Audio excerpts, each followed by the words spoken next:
Hello, my name is Laura Alameri, and I would like to share with you in this short video some important facts and tips that I learned in over 30 years in the business. When I started in real estate, it was actually in 1987, and I was fairly young, I was 23 years old, and just arrived a couple of years prior to that from Italy. And I actually started real estate in Hawaii as a real estate agent. And I was very fortunate to work in a company that was owned by Vi Dolman, who was a real estate broker. And she had 75 real estate agents in the office, and 74 were women. And her philosophy about being a real estate investor and also an agent and also being a woman, she liked to work with women because she said, in her opinion, they were better real estate investors and also real estate agents. So I learned a lot from these women. They were all like, I read recently, forces of nature. They were ahead of their times as far as we think about in the 80s, you know, in a business that is always being mainly male-oriented. And if these women were out there, they were hustling, they were conducting great business as agents, but also developers and investors. And one of the things I learned from them was that persistence. That was the number one thing, is that when you put something in your mind and you want to succeed in this business or anything, you really, really must want it. And there is no excuse.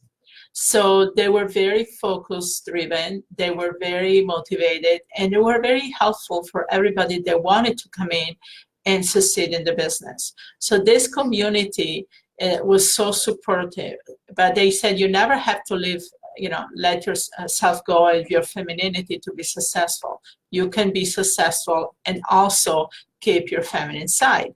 So every week we had these amazing sales meetings on Tuesday morning, 9 o'clock in Hawaii Kai, where Vi Dolman lived. And we were sitting, our house was on the golf course with a view of the ocean. It was so beautiful. But we laid out strategies for the rest of the week, and we kept each other accountable to do this throughout the week. So when we work in an office, we kept each other accountable. Everybody had to support each other in doing this.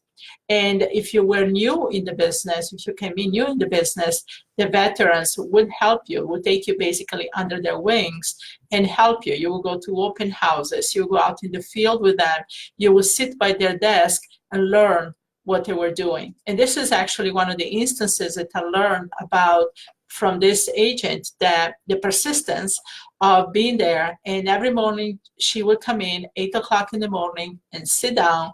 And she says, I'm not leaving this desk, besides going to get something to eat or go to the restroom, until I have 10 listing appointments. Because, and I know out of 10 listing appointments, I'll get at least 2 or 3 deals. And she says, sometimes it takes me 2-3 hours, sometimes it might take me 12 hours, but I'm not leaving until I do.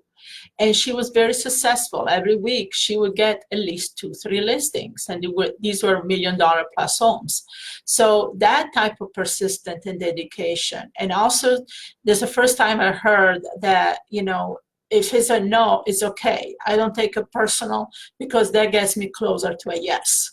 Okay, so that type of persistence is something that stayed with me.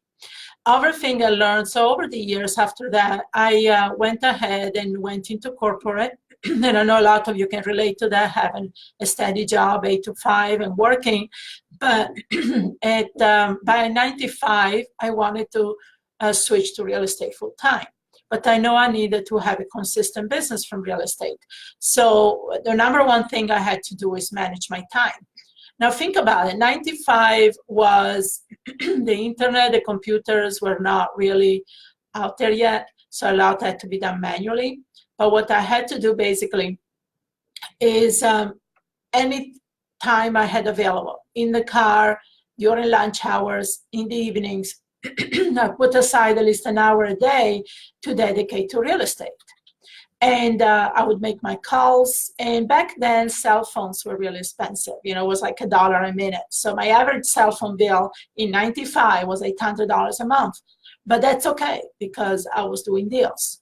But what I did, whatever I had to do, I set up time during my lunch hour, set up time in the evening, on weekends, and I knew, it was hard. But I knew if I did this 3 to 6 months, then I could leave my full-time job and do this full-time. So I said, okay, I do what I have to do. So time management. The other thing is focus. When I decided I was going to really shift into real estate, I focused. This is what was important. Yes, of course, I was keeping my job, but this was my primary job. This is where my attention was. This is where I would dedicate any moment I can. And then the other thing is the consistency. I knew that to succeed in this business, I had to do something every day towards the goal. And so with limited time, every day I do what I had to do. You know, I would make those phone calls during my lunch hour. I would map out properties to go see during the weekend. I would prepare that mailing that I had to do. Anything I did every day towards that goal. And it was consistent. Even if I had only 30 minutes one day because I had a super busy day, but I would do it because I knew it was more of a mental attitude than actual actions or skills. So these are some of the tips I wanted to share with you. And like I said, you know, if you really want to succeed in this business, you know, you sometimes are your worst enemy. You're the one who talks yourself out of doing this, or procrastinate, or manage your time. You know, just let's face it, we need to be honest about that, right? And so the thing is, if you really want, if you have this dream of really being successful, of breaking free of any type of 8 to 5 jobs, or having the financial or even just the freedom of do what you want, you can do it with real estate. But it does take a certain commitment. So I just wanted to share with you some tidbits from my 30 years and plus in the business. I've always done a podcast. It goes a little more in the different details about this. And don't forget to check our new website at realestateinvestingwomen.com.